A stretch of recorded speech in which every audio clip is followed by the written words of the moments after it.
Okay, guys, good morning. Welcome aboard. Appreciate this. Just a reminder, if you have a noisy background, just mute yourself. Try and keep yourself muted. We will hear everything. If you don't, we'll try and monitor that best that we can. But if you can turn on your cameras, turn on your cameras. I mean, it's always more interactive, whatever. Just it's good to just focus in here for an hour. We always have good content here. So just a reminder, we're doing this every Tuesday morning, 11 a.m. Eastern, 9 a.m. Mountain Time, where I'm at here in Colorado Springs. And appreciate you guys being on. The more participation, the better. You got a question, put it in the chat. We'll get it answered. Or along the way, Katrina might open it up here for some Q&A as we go and some thinking and stuff. But I want to introduce Katrina. She started out at EXP as a brand new agent a couple years ago, and she's done phenomenal. She's really just a great agent. We see her all the time. She just is out there participating in all kinds of stuff that we're doing. But she's really built a good business, and a big part of that for her has been working with investors and doing the with like Airbnb, this kind of stuff, buying these some short-term rentals. She's got some for herself as well. But Katrina, why don't you go ahead and introduce yourself? Tell everybody your story a little bit and your background, that kind of stuff, what it's been like so far. Yeah. Crazy. I'm going to go ahead and share my screen just because I have it all on my presentation. Yeah, go ahead. You can put it all in there. So however you want to do it. Good morning, everyone. How's everyone doing? Right. Good. Can you see it? Yep. We're good? We got you. All right. So I'm pretty new to real estate. I'm about 3 years in, just under 3 years. I was an educator for 10 years in Georgia, but always had this business side to me, always wanted to get into real estate, but it's pretty hard to leave a career you have your master's in. But I made the move, and I actually moved from Atlanta to Colorado Springs, which I absolutely love. And it's intimidating when you first start. I'm a very I wouldn't say I'm a very focused person. And so when you start real estate in a new town, it's very, very hard. And so for my first 5 months, I didn't sell a thing. And that gets very stressful. And then after the first 5 months, I started doing really well, but I knew that I wanted to have some sort of income besides just my real estate checks, if that makes sense. So I really, really wanted to get into investing. And in this last year, I have 3 short-term rentals. So I'm going to kind of tell you guys a little bit about that story, how it all came about. And if you guys have any questions along the way, please don't hesitate to ask. So this guy's actually on the Zoom call with us today, Gil, but I met him walking my dog downtown Colorado Springs. He was flipping a house. And sorry, Gil, this isn't the best picture of you, but you don't like to take pictures. So, and I met him, and I asked if I could take him out to coffee and if I could just pick his brain. I really needed some mentorship in real estate. And we went out to coffee. He kind of was like, I don't really need a realtor. I know what I'm doing. I've owned my own brokerage. But he took the mentorship part really seriously. And one of the things he made me do right from the start is write out my goals. And one of my goals was I wanted to become a real estate investor. And he goes, how soon? And I said, in the next year. And he goes, we'll make that happen. Right. And here I was scared. I think when you start investing, it's a lot of money, it's a lot of risk. And so he's like, I promise you, we will get you into an investment within the first year. And so I always kept my eyes, peeled for that. I had a limited budget. I had about 50,000 that I was willing to spend to get into investing. And so I'll tell you guys about our first investment. So I found this deal through cold calling. We had identified a neighborhood that we wanted to invest in. And when I cold called, if you guys see, it's a total hoarder house, disgusting. And when I called, this family was day 3, their father had passed away. And they were on, I think dumpster number 6 already of trying to clean out this house. And they were done. They thought they could clean it up, put it on the market, sell it. By day 3, I think they were done. So I just happened to cold call on the right day. And We went and saw the property immediately, put in a cash offer immediately. And this was one that Gil and another partner allowed me to partner on. So I'm a third partner in this deal. We purchased this house for $285,000. Now, I don't know what markets everyone's in, but in Colorado Springs, to find something under $300,000, pretty difficult. Like if you were to look on the MLS today, there's probably less than 10 homes, maybe 5, right? We think we overpaid a little bit for this one, maybe. It was a ton of work. It took probably, Gil, how many more dumpsters do you think it took? 5. 5, 6, after they had brought in their other ones. And so this house is a 3-bedroom, 2-bath. We added an additional bedroom, which for something like this, an Airbnb, and we'll kind of talk about that a little bit more later, the extra bedrooms add a lot of value. And so we ended up, we put in quite a substantial amount into this place, $87,000 in our rehab. And when we were done, it appraised for $415,000. So what ended up happening, if you guys are like familiar with like the Burr model, when you get a loan, so we paid cash on the front end. Once we fixed it up, we rolled it into a loan. You have to usually, if you're doing an investment property, 20 to 30% down, right? So we didn't have to come up really with a down payment for it. So this $87,000, we split 3 ways pretty much. And we were all 1/3 partners in. Now, I'm going to break down the numbers for this one for you guys just a little bit more. Last month, we grossed in Airbnb short-term rental $5,846.79. Now, you might see that number and be like, oh, that's great. But I'm going to break it down and make it real so that you guys can kind of see where we're at. Now, here's the pictures of what it looked like once we were done. So quite a big improvement. All right. We put on new roof, stucco, new windows, new floors. I would say we probably remodeled it 90%. We didn't do cabinets in the kitchen and a few other things. But the whole remodel cost us $87,000.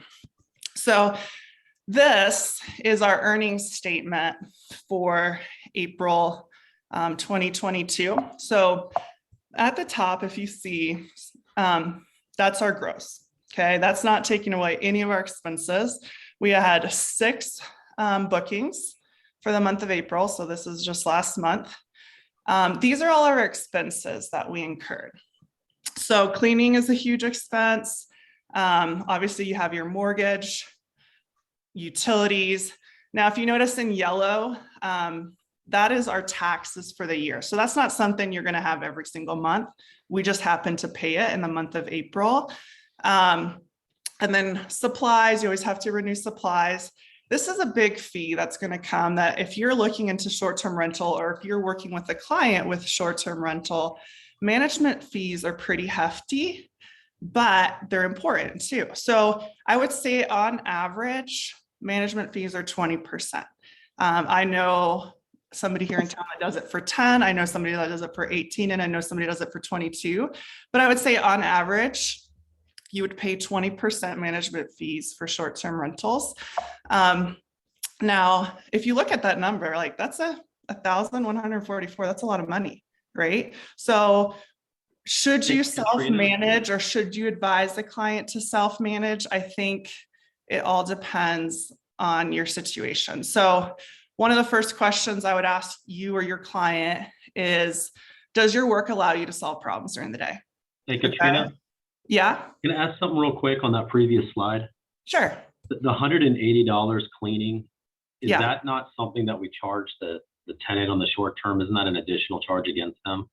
It is an additional charge. When you get your, from Airbnb, when you get your payment, it's everything included. So they do pay it, but you got to turn around and pay the actual cleaning. So you're collecting it in income, but you're paying for it.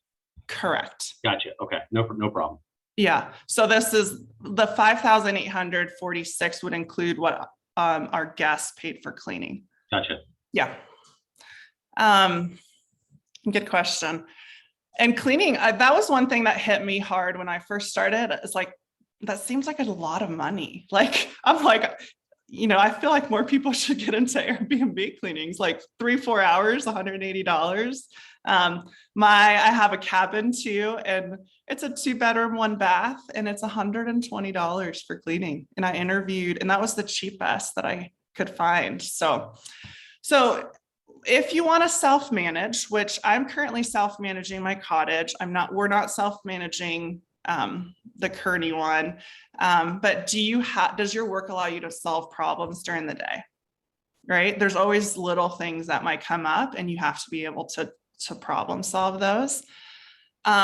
If you want to scale, if anyone has done any sort of real estate investing at some point, right? If you want to scale, let's say your real estate business, or you want to scale your rental business, at some point, you can't do it all, right? So if you just have one, like if I had one or two, one in my backyard or something, it might be something you would want to self-manage. But if you're wanting to scale to like 10 short-term rentals, self-managing may not be the option. And then, do you need the extra income? Some people, that extra $1,000 is very important to them.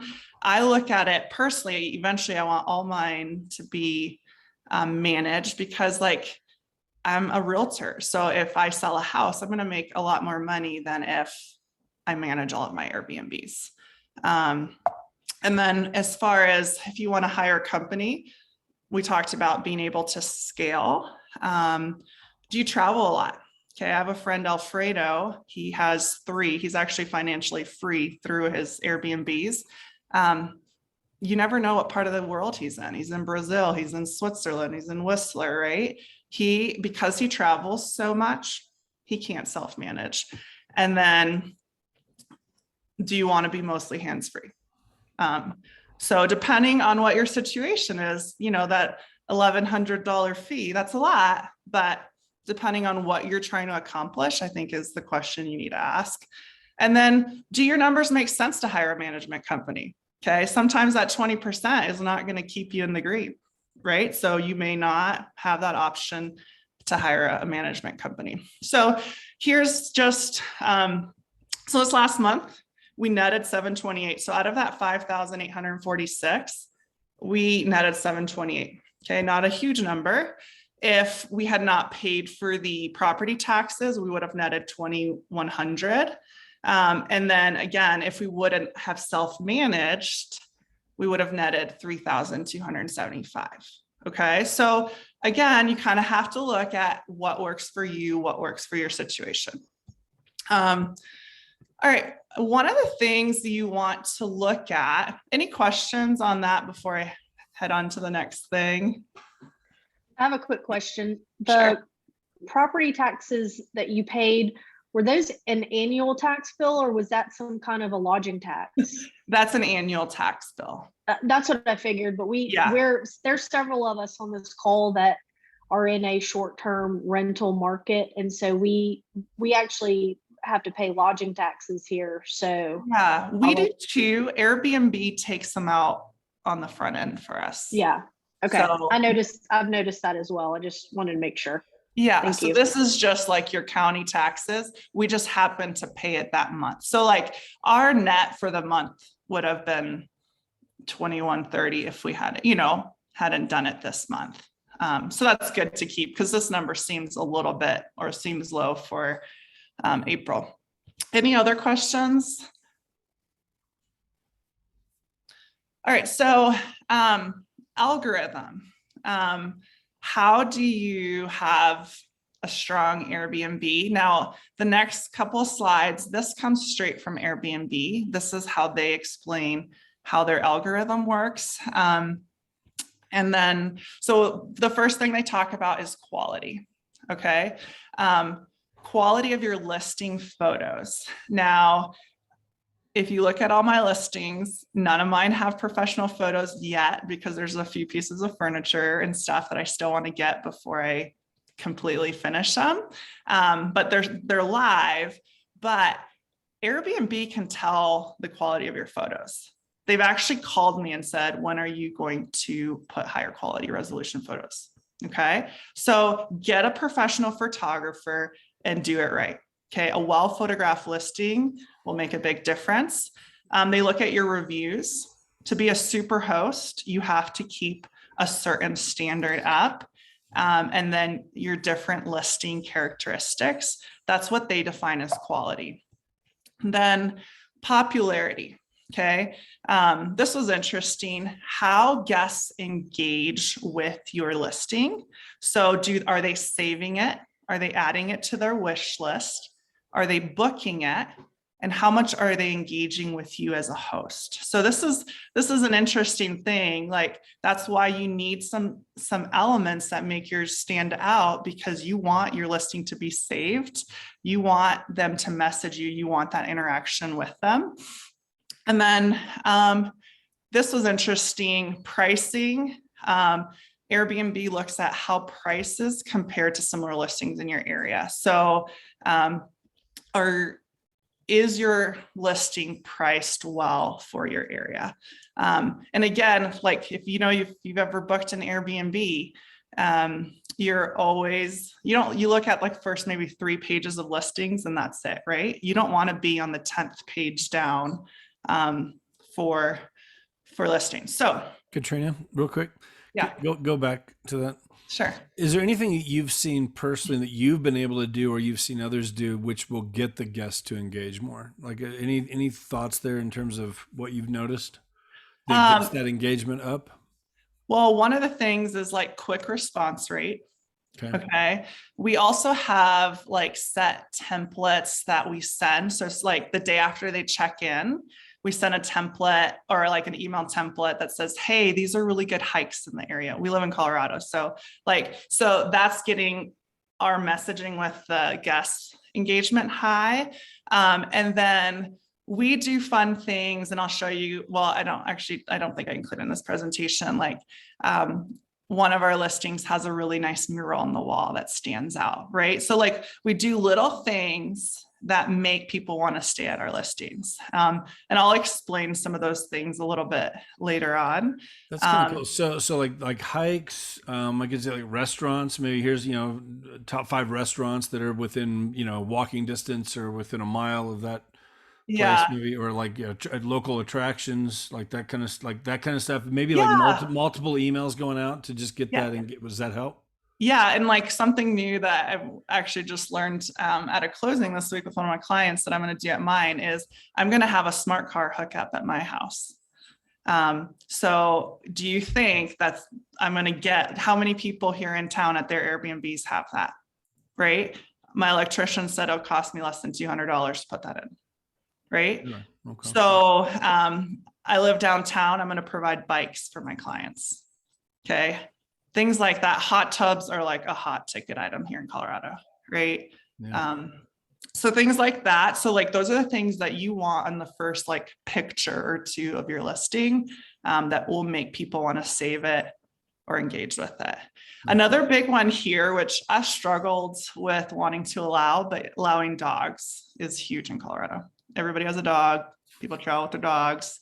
A lot of hotels don't allow dogs, and so that's something that I've had to like compromise with, but I think it makes a big difference. Okay. Do you charge an extra fee? Yeah, I charge $50 extra. Okay. And then they have to agree to certain things. I don't allow dogs under 2.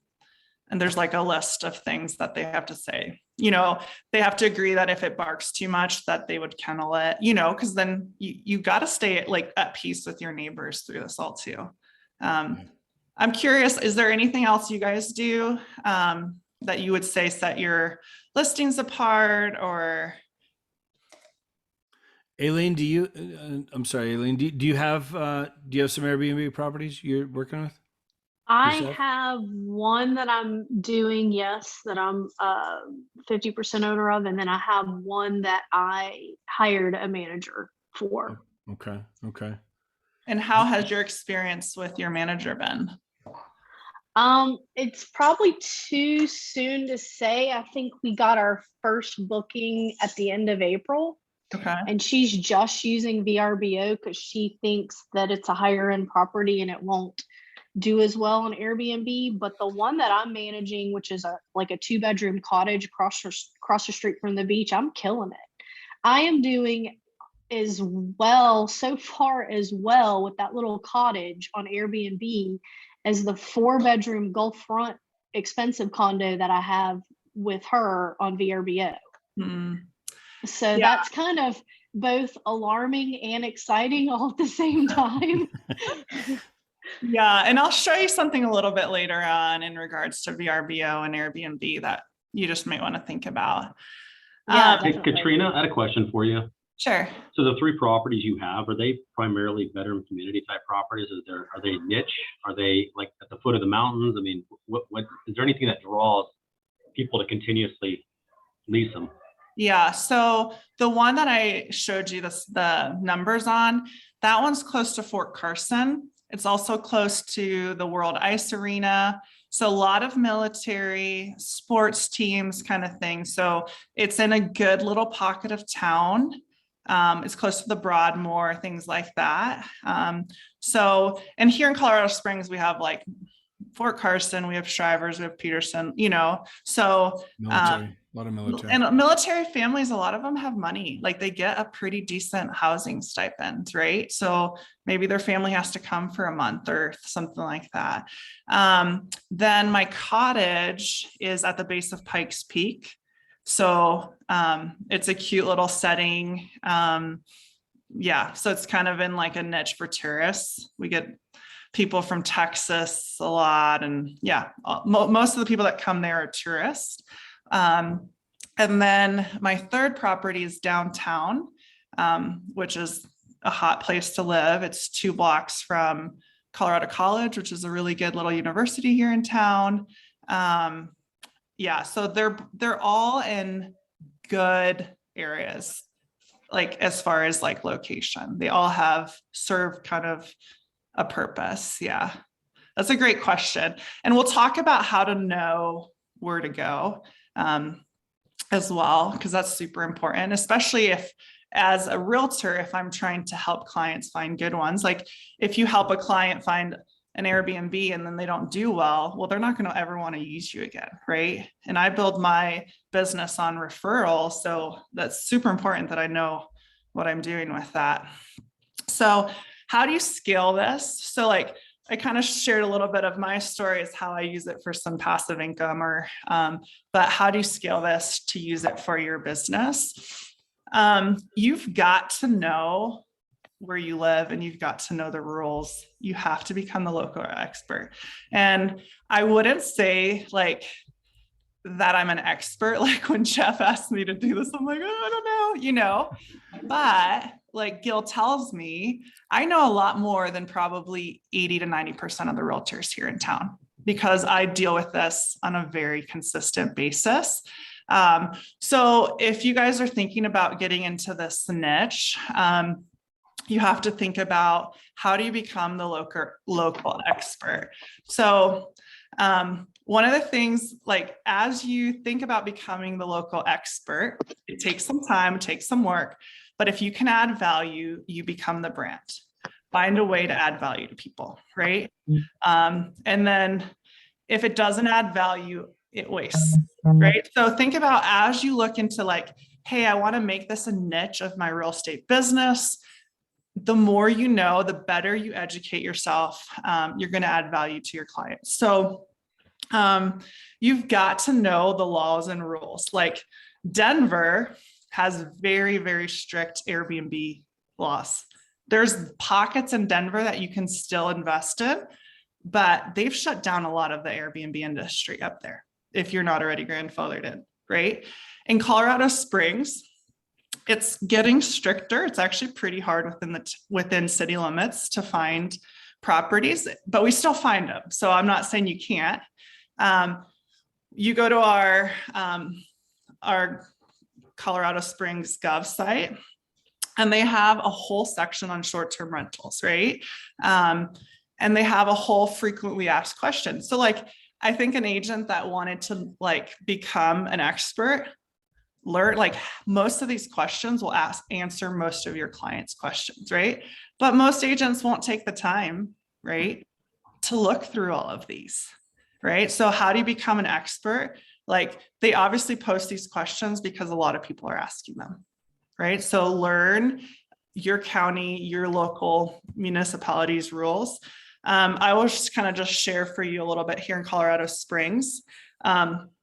If you're owner occupied, so that means you live 185 days a year in your home, you're pretty guaranteed that you can Airbnb your house, right? But if you're non-owner occupied, it's a lot harder to be able to find a property within city limits that you can Airbnb. There's zoning restrictions, so it can only be zoned certain things, and it can't be within 500 feet from all points of your property of another non-owner occupied Airbnb. A lot of people don't know that, right? And so by you being able to tell your clients this, right, it's already showing that you know what's going on, right? So any questions on that? I think it just highlights the importance, I mean, for people to learn locally what's going on. It's going to be different everywhere you go. Yeah, I'm sure, but I know this. There's a lot of cities all across the country are coming out with laws and on the whole Airbnb thing. Yeah, and if you asked me about Denver, I couldn't tell you because I haven't taken the time to learn it. But because I deal with a lot of different Airbnb people, I've taken the time to learn it well. And one of the things you shared, Katrina, with me, a couple of days ago, we were talking. The fact that you have learned this stuff, it's like you've got agents now reaching out to you. Hey, I've got a client, they're interested in Airbnb, whatever. I know that you've done a lot of these here. Can I give you a referral for this client? Because I don't know what I'm doing. An agent from another company was like, I'm clueless. You need to take this client. I was like, sure. And he's an out-of-state investor that has about $1 million that he wants to spend here, So that's awesome. Because I've taken the time to learn it, right? Like there's even agents within our company that are calling me, Kat, I need help. I don't know what I'm doing. And that's fine. Like I'll help them. So become the local expert on these things. Here's a example. This is my neighborhood. I actually live right here on the blue dot. So if you notice, I can owner occupy it, but I can't I cannot do non-owner occupied because there's literally an Airbnb in my backyard. So all these little yellow circles are Airbnbs.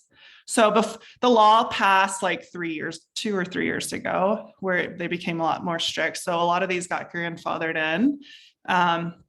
But here again, a lot of people don't know how to look for this map, right? And so, just knowing how to work it and how to do it. I'll give you an example. So this was a property I sold in February this year. It was 2 homes on one property, and a realtor came to my open house and she's like, I'm going to buy this to Airbnb this. And I was like, oh, are you planning to live in it? And she's like, oh, no. And I said, well, you wouldn't qualify for it. And she goes, what do you mean? And I said, well, there's Airbnbs within 500 feet of here. So unless you're owner occupied. And she had no clue.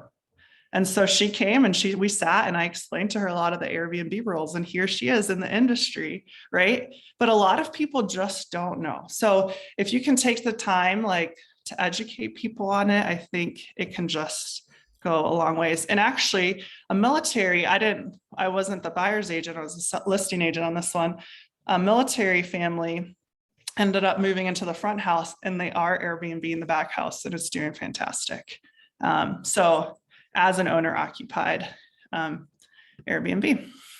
So another big piece of advice, if you don't know, don't act like you know, research and follow up with your clients. Okay. As a new agent, I don't know if there's any new agents on here. You're pretty clueless when you start real estate, right? But if I can give any piece of advice, or even with Airbnbs, is if your client asks you a question, write it down and follow up. But don't sit there and pretend like you know what you're talking about if you don't.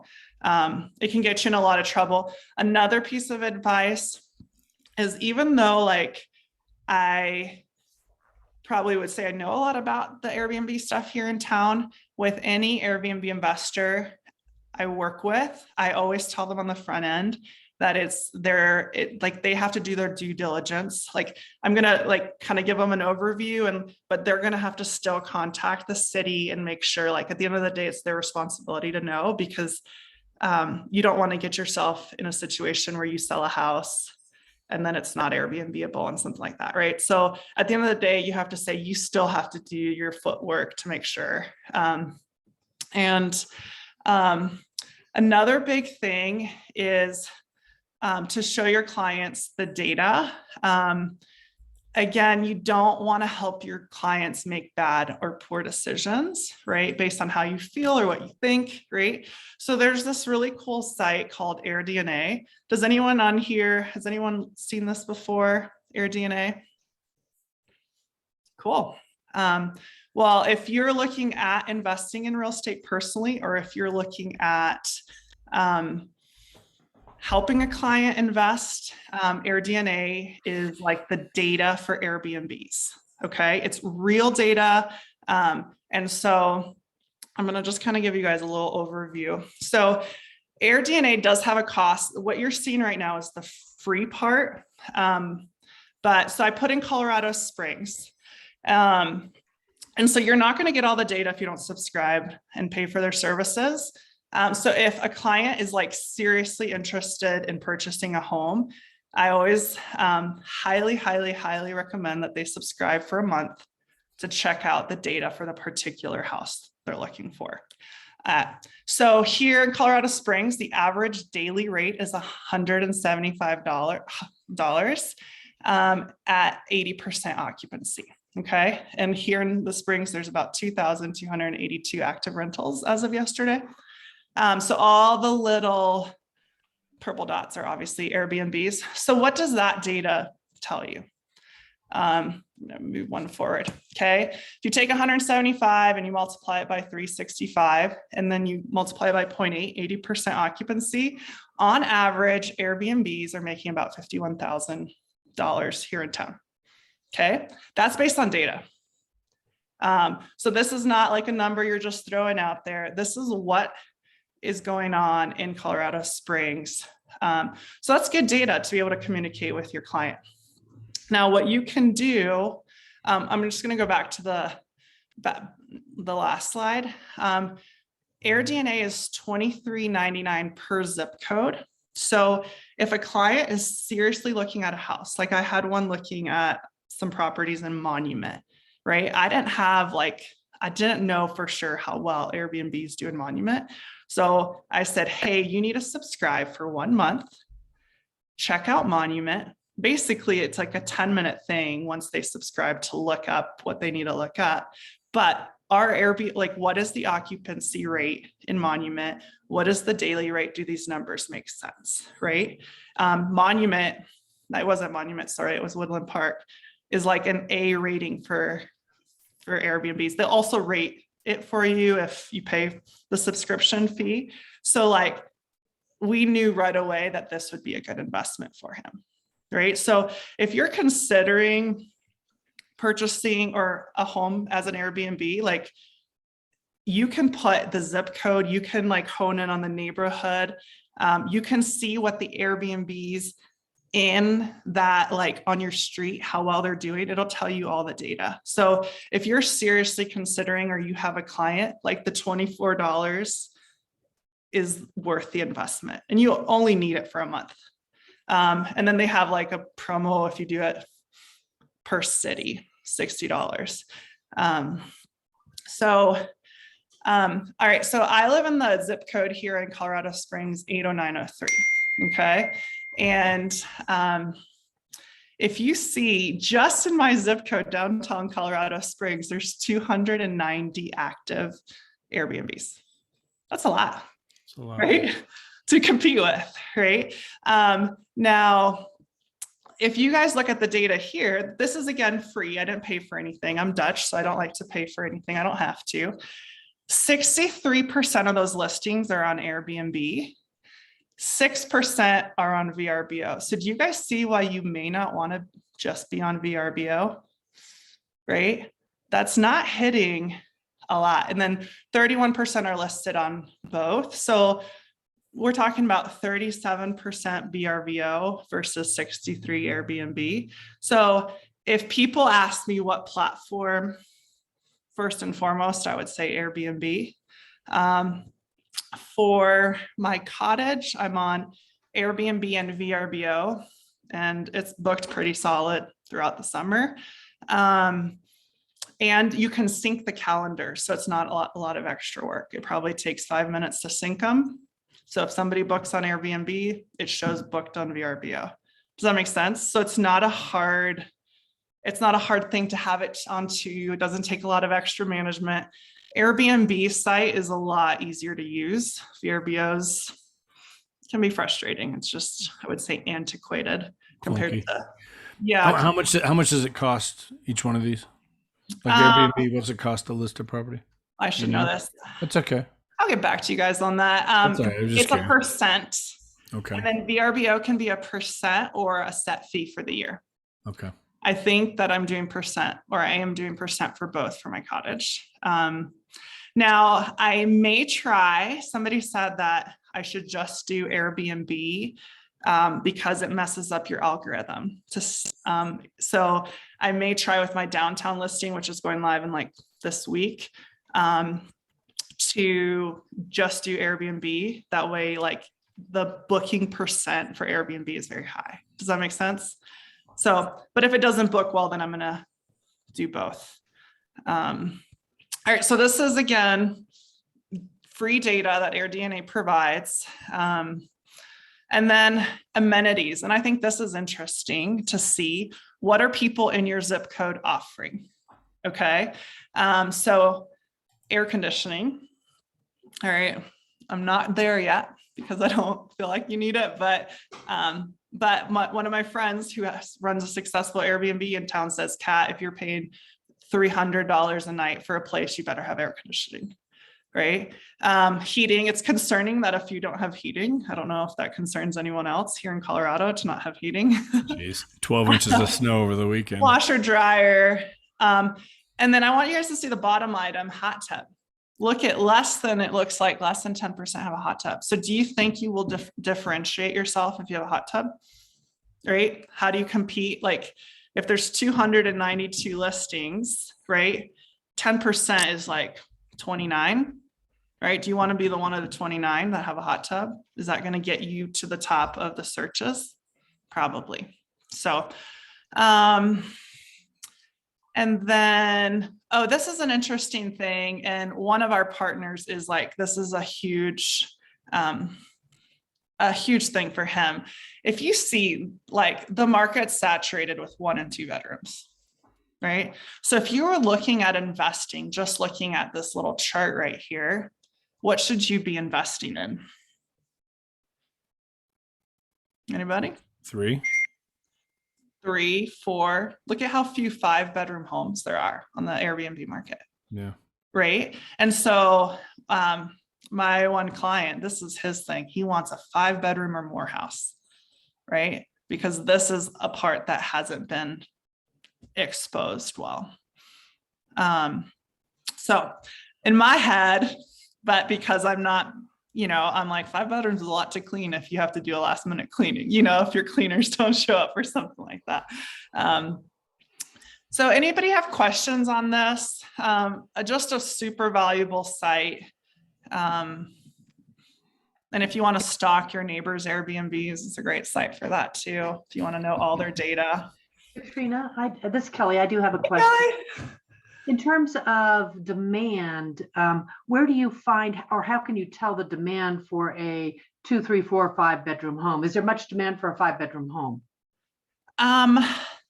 What I would do with that is I would look at the occupancy rates of the 5 bedrooms. I think if you have the paid version, you can. And it will tell you what percent, so occupancy out of 365 days, how many days those are booked. Perfect. Okay. So if you have the paid version, I think you'll get that stat. Okay. Yeah. Mm-hmm. Any other questions? It's a great site. Yeah, it is a really good. And again, like as an agent, you don't want just opinions, you want data, right? And so this gives you hard data. And then another key piece of advice to become a local expert, you also want to get to know the top management companies in town, because you're going to have to refer your clients to them eventually, especially if they're going to scale. So, 20% could be a hefty fee, but if at 20%, they're getting 90 some percent booking rate versus, you're paying somebody 10% and they're getting 50% booking rate. Like all of that is data. What is the rate that they're getting on average per night? Those are all questions. So I know some people tend to go, oh, 10% is cheap, I'm gonna go with them, but you could make a lot more money going with the 20%. Right. And then also how they manage it. Like we were under contract, it fell through because there was a bunch of foundation issues on a duplex.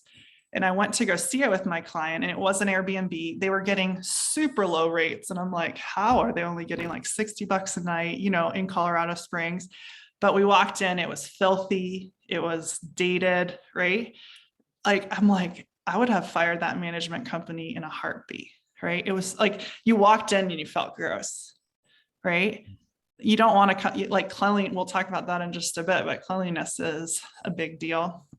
And then being able to provide value. So being able to provide resources that people can use. And I'll kind of go over a few of those. So an amenities checklist. I have this massive checklist of things that are amenities that if you include in your Airbnb, you can check off as an amenity on the Airbnb website, right? Like silly things like right now I have like a hide share, a pack and play, right? Like imagine if you can provide all of the things that a parent needs to travel that they won't have to bring with them, right? It cost me a couple $100s to get all those things, right? But what if you're getting that listing booked because they decided they needed a pack and play and you don't provide that in your Airbnb? So it's an overwhelming list. And if any of you guys want it, you can email me. Maybe you could email it to me, Katrina? I could upload it into the Freedom Team group. Yeah, sure. So everybody has access to it. Okay. Sure.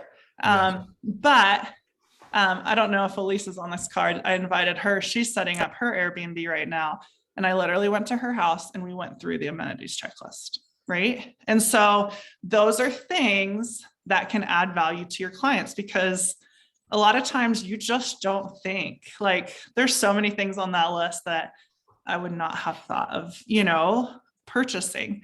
And I wish I had it in front of me because I'd love to read some of the things, but it's important. A cleaning checklist. Okay. Super helpful if you're interviewing cleaners, if you decide to self-manage yourself. And then one of the things I'm starting to do, I haven't finished it, but because I post a lot about Airbnbs and people asking me all the time, they're like, Kat, where do you get your sheets? What do you use for this? What do you use for that? Right? Because we've done a few now, and I've obviously learned this from all the different people that I've worked with, like Gil and Teresa and my friend Alfredo, like they've taught me good items to purchase. And so now when a client is setting up their Airbnb, I can be like, here's the stuff you need to buy, right? Amazon.com. Here are sheets that we know work well. Here are towels that are quick dry, cheap, because they're going to get stained. And so that has been super helpful as like a quick reference guide. I need to work on it a little before I send it out. But again, these are things that will add value to your clients. All right. So then if I think of my top 3 things that I would suggest, cleanliness is like, have you ever stayed at a place that's not clean? It's like the worst thing, right? Airbnb guests rate you on cleanliness. So cleanliness is like, you need to make sure that that's top of mind when you set up your Airbnb. If you're thinking about doing an Airbnb or want to suggest this to clients, I would say a lot of people are using turnover B&B. Okay. It's like a place where you can book cleaners. You set your rate, you tell them the time, and it's pretty highly used here in town. I personally don't use it yet because for my cottage, I found somebody from my church that really wanted to do it and they've done a great job. And then for my house, I have a number of people that have already wanted to clean for me. So, but if you were going to use a site like Turnover Airbnb, which a lot of people do, you can like over time develop relationships with cleaners. But anytime you have a new cleaner come in, have a checklist and set your expectations high. Okay. Be very detailed as far as your expectations for them. Teresa, the girl I've learned a lot from, she follows any new cleaner for the first 3 times and make sure they understand exactly how she wants it cleaned. And she said that just helps, because then you're not constantly remediating if you can teach them well on the front end. So I was out of town when I first started with my cleaners, in and out quite a bit. And so whenever I would go back to the cottage and I saw a few things that I didn't like, I just said, hey, like, make sure that the water's filled up in the Keurig. You know, I want there to be filtered water in the Keurig for when guests come, or things like that, just little things. But you want to address them on the front end so that you know that when your guests come, everything's well taken care of. And then I haven't done this yet, but I have full intentions of doing this, is I want to photograph my entire Airbnb and exactly how I want every room set up. It's funny when I go to the cottage, like pillows are all in different rooms, lamps have been moved around, which guests are doing, but a new cleaner may not know that hey, that piece of furniture doesn't belong in this room, or like how I want my dishes, you know, to look on my open shelving, or how the shampoo bottle should look in the bathroom, right? So I'm going to just have a binder where it's like they can just flip through to see exactly how every room should look. I've been really busy and I need to get that done, but luckily I have good cleaners. And then I'm going to tell you a true story. My cleaning rate at my cottage went down because I had mice for one client, and I was in Cancun, and I was like, well, there's not a lot I can do, right? And nobody wants mice. So the guests wanted to check out immediately. This was literally probably a week into my cottage being open. And I was just like devastated. Okay. But I want to be real with you guys. These are things that happen. And so the guest was like, we want to leave. And I said, hey, I sent them a message and I said, hey, I'm just getting this Airbnb off the ground. I said, I hate that this happened for you. I will refund your money. But I said, can you please be very gracious in your review, as bad reviews will significantly affect my business. And they were very generous with their review, right? But those are things like good communication, right? And, you know, mice are going to happen. And yes, I've taken some extreme measures to get rid of them, right? But it's real. These are things that happen. Yeah. Any questions on cleaning? Some great ideas. I mean, the binder, you know, with the pictures and stuff. I mean, yeah, things that I'm like, you know, because I haven't done one yet. It's something we've talked about doing, my wife and I, you know, but it's just like these little things that I can see where it just makes a big difference, you know? yeah. And then it's, you get more and more and more, you know? I don't want to deal with it. That's my thing. So to have it done once, and then you can step back and just know that it's being taken care of, you know? Yeah. And like the cleaning checklist, I could probably send you guys too, but obviously you would have to refine that for whatever place you're in. And then the next thing is amenities. What sets your Airbnb apart from others? And we kind of touched on this a little bit before. Here in Colorado Springs, hot tubs is a big deal, probably because of our weather, probably because people hike a lot. They need somewhere to relax at the end of the day. So I read a stat and it said, like, if you have a hot tub, you'll probably earn about at least $5,000 more per year on your Airbnb. So in 1 year, you'd pay that off. I'm going to be implementing bikes. I'm trying to find cheap, fun looking cruisers for my downtown Airbnb. That way, if they get stolen, I'm not like stressed about it. But I think, who else is providing bikes downtown? Probably not too many people, right? This is my friend Alfredo. This is the guy that travels the world. This is one of his Airbnbs here in town. He had an artist paint these wings on one of his garage walls, right? Cool. How many Airbnbs have that, right? Probably cost him a couple $100s to have that done. Do you think there's going to be people that are going to want to book it because they see that? Yeah, right. And then, yeah, I won't go too far. I told you guys about the smart car hookup, right? What if you can be one of the few in your, in my community, 292 listings, there's probably 2 that have this feature, right? Well, that set me apart. A huge one is internet speed. So many people work from home. One of my clients that I sold a house to that she's converted into an Airbnb,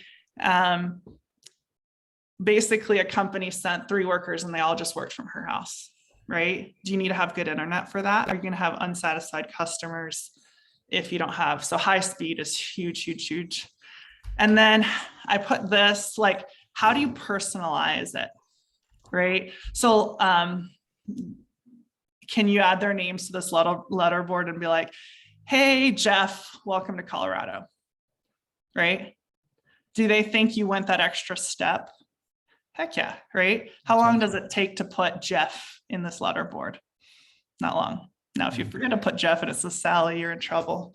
But, but these are all things like, what are the little things that you are doing to differentiate yourself from other ones? Fire pits are a big thing in Colorado here. I'm trying to think what else. Anybody have anything else that they do at theirs, or ideas that they've seen, or things you've liked while you've traveled?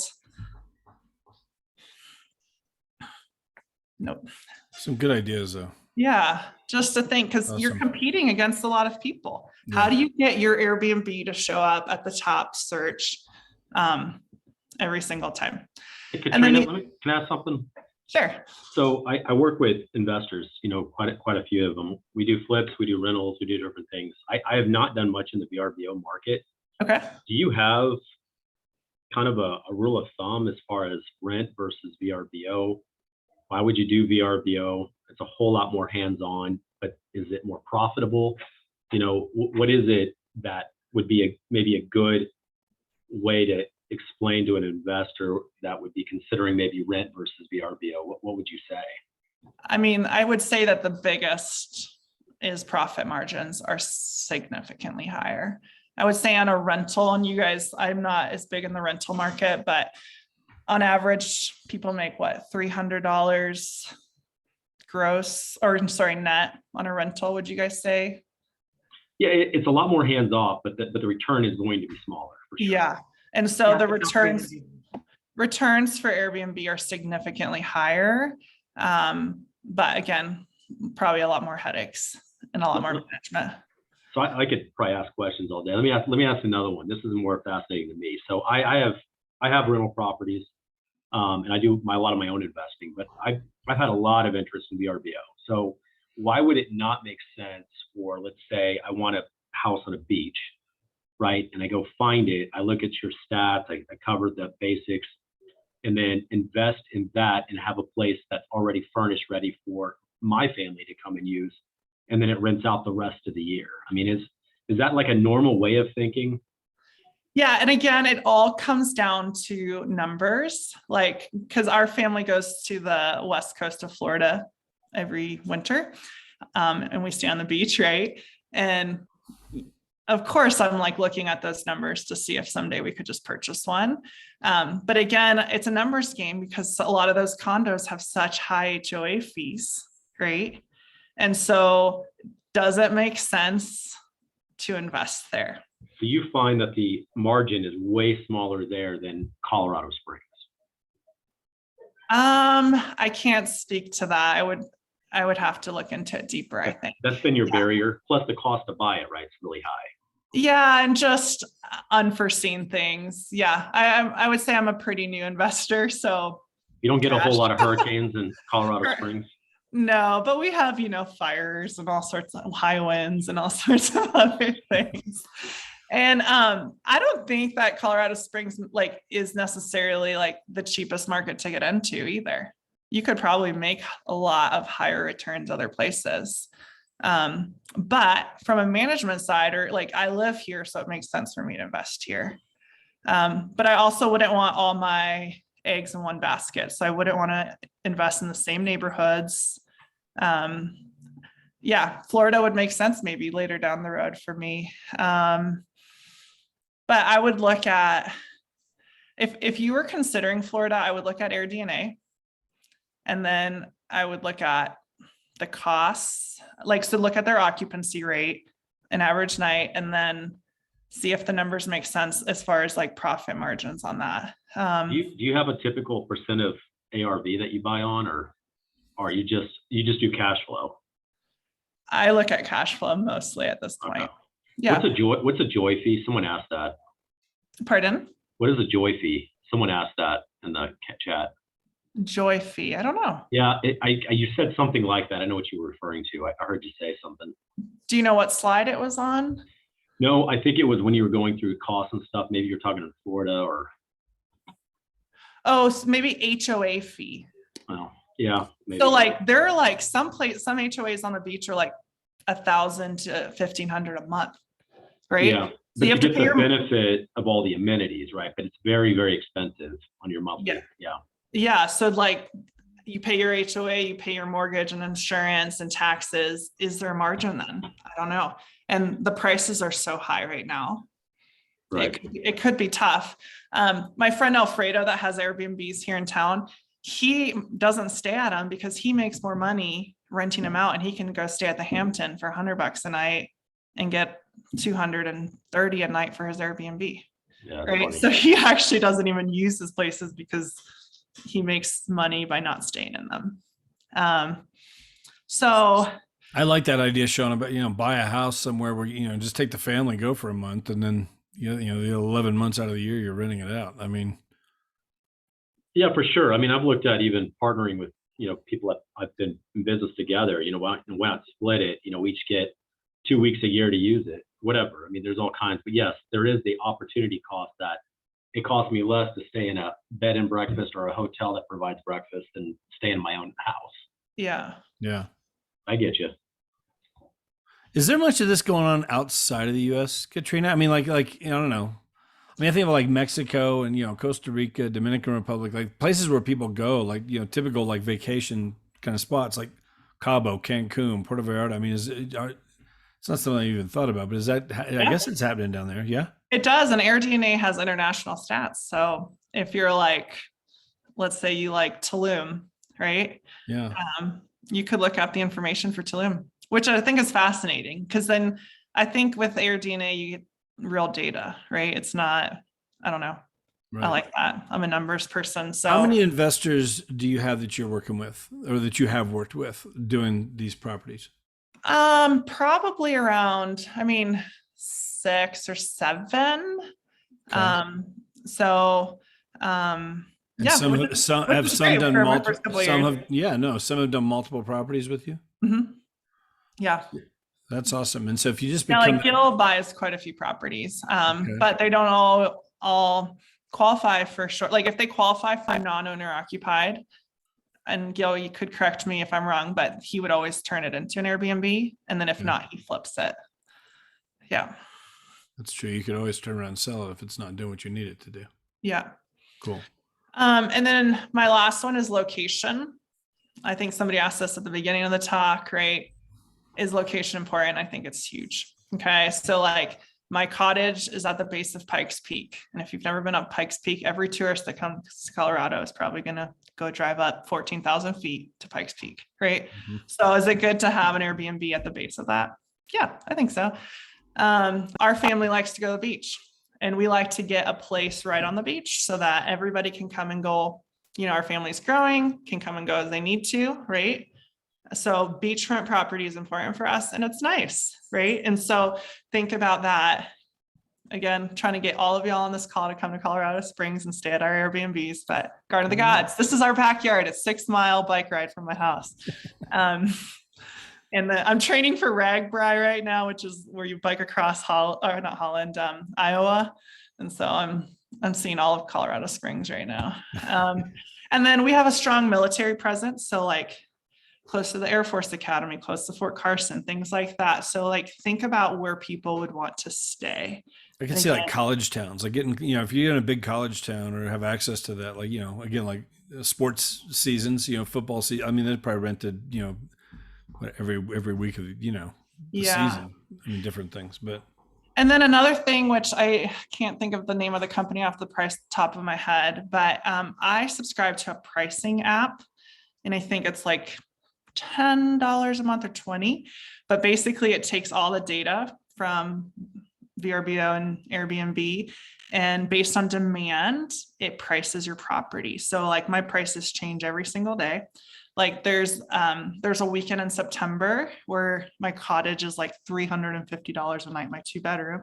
So I looked it up, and it's because in Colorado Springs, there's the hill climb, right? And so like big weekends, like Air Force graduation and Colorado College graduation and all the big events, it's already tracking that to make sure that I get the best price. So, So it adjusts the price automatically for you? It adjusts it every single day. Oh, wow. What's the name of that? What's the name of that service? I'm going to have to get back to you. I could look. Oh, man, you got to give us that one. I will give you guys that one. I'm sorry that I didn't. That's okay. That. But at first I was like gimmicking with it and like looking up all the stuff. And then you just realize your time is valuable. I don't have time to like do stuff like that. And it does. I mean, there's nights sometimes I look and I'm like, oh, wow, so it takes the data and it runs it for you. Nice. Sorry, guys, I don't have it. That's get good. it, guys.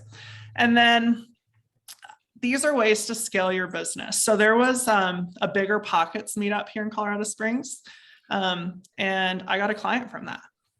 I went to support a friend, had no intentions of looking for clients or getting clients, started talking to some people, and I invited one guy to come see the Airbnb that we were working on, the one that I showed you guys at the beginning. And he was just so impressed with how much I knew. And he's like, hey, I want to work with you. Right.